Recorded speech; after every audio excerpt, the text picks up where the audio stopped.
ಹೋಗ್ತಾರೆ, ಮುಂದಾದ ಸ್ವಾತಂತ್ರ್ಯ ಹಾಗೆ ಪ್ರಸಿದ್ಧಿಯನ್ನು ಪಡಿತಾರೆ.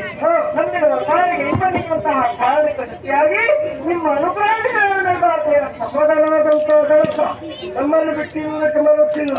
ಹಾಕಿಲ್ಲ ಗಣಪನಾಗಿ ಸದಾ ನಿತ್ಯ ಪೂಜೆ ಪಡೆಯುತ್ತೇನಪ್ಪ ಅಂತ ಆಗಲೇ ಹೇಳಿದ. ಹಾಗಾದ್ರೆ ಹೊತ್ತು ಕಾಲಕ್ಕೆ ಮತ್ತೆ ಸಿಗುವುದಿಲ್ಲ.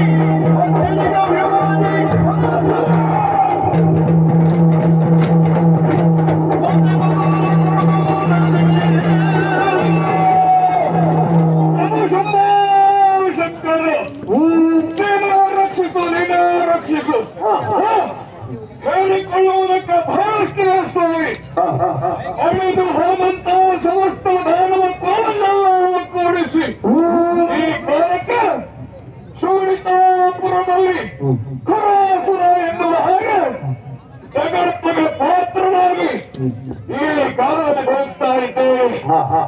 ನಮ್ಮ ಭಕ್ತ ವಿರೋಧಿಯಾದಂತಹ ಆ ಹಾರಿ ಆ ಕಪ್ಪುಟಿ ಅವನ ತತ್ವಕ್ಕೆ ಸಿಲುಕಿದಂಥ ನಮ್ಮ ದಾನವರೆಲ್ಲ ದಿಕ್ಕುಪಾಲಾಗಿ ಮಾಡಿ ಜೀವನ ಭಯದಿಂದ ಎಲ್ಲೆಲ್ಲೋ ಅಡಗುವುದಕ್ಕೆ ಪ್ರಾರಂಭ ಮಾಡಿದೆವು. ಅಂಥವರಲ್ಲೆಲ್ಲ ಒಗ್ಗೂಡಿಸಿದೆ, ಅವರಲ್ಲಿ ಆಶಾಭಾವನೆಯನ್ನು ಹೊತ್ತಿಸಿದೆ, ಅವರಿಗೆ ನಾನೇ ನೇತಾರನಾಗಿ ದಾತಾರನಾಗಿ ಈ ಕಾಲದಲ್ಲಿ ಬೆಳೀತಾ ಇದ್ದೇನೆ. ನಾನಿರುವಾಗ ಆ ಹರಿ ಅಲ್ಲ ವಿಷ್ಣು ಅವ ಬಂದಾನ, ಅವನ ಹೆದರಿಕೆಯಿಲ್ಲ. ಹಾಗಂತ ಈ ನಾನು ಪಡೆದ ರೀತಿಯನ್ನು ಪರೀಕ್ಷಿಸಿ ಒಮ್ಮೆ ಎಡ ಬಲವನ್ನು ನೋಡಿದ್ರೆ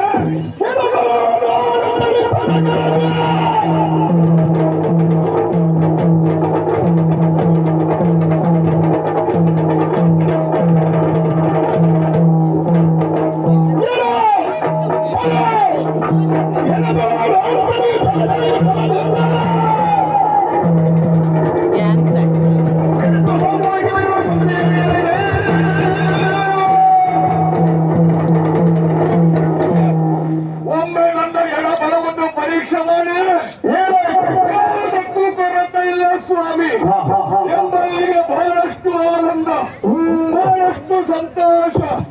ಯಾಕೆ ನಮ್ಮವರೆಲ್ಲ ದೇವರ ರೀತಿಯಲ್ಲಿ ನನ್ನನ್ನು ಕಾಡ್ತಾ ಇದ್ದಾರೆ. ನಮಗೇನೇ ಕಷ್ಟ ಬಂದದ್ದು ಹೌದಂತಾರೆ ನಮ್ಮ ಖರಾಸುರನಿದ್ದಾನೆ, ಅವನು ಹೇಳಿಕೊಳ್ಳುತ್ತಾನೆ, ನಮಗೆ ಚಿಂತೆ ಬೇಡ ಎಂದರು ಹಾಗೆ. ಹಾಗಾಗಿ ಈ ಶೋಣಿತಾಪುರದಲ್ಲಿ ವೈಭವದ ವೇಳೆಯಲ್ಲಿ ಓಲಗವನ್ನು ಕೊಟ್ಟೆ, ನಮ್ಮವರನ್ನು ಹರಸಿದೆ, ನೊಂದು ಬಂದವರನ್ನು ಸಂತೈಸಿದೆ, ಎಲ್ಲ ಮಾಡಿಯಾಗಿದೆ.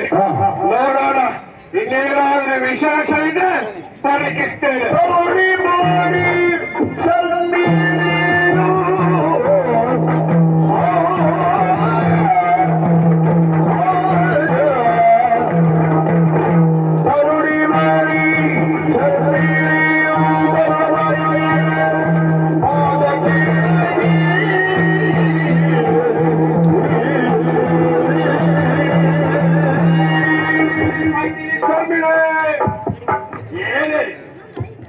ನಿಜವಾಗಿ ಈ ಕಾಲದಲ್ಲಿ ಆಶ್ಚರ್ಯ ಇಲ್ಲಿ ಬಂದದಾಗಾಯಿತು.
ಹಾಗೆ ಸ್ವಾಮಿ. ಮತ್ತೇನೇ ಇದು ನಿನ್ನದಿದು ಹೊಸತನ.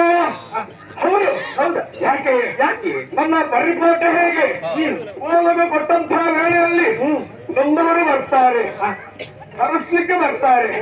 ಹಾಗಂತ ಅವರನ್ನೆಲ್ಲ ಸಂತೈಸಿ ಇನ್ನೇನಾದರೂ ರಾಜಕೀಯದ ಬಗ್ಗೆ ವಿಶೇಷ ಉಂಟು ಒಂದು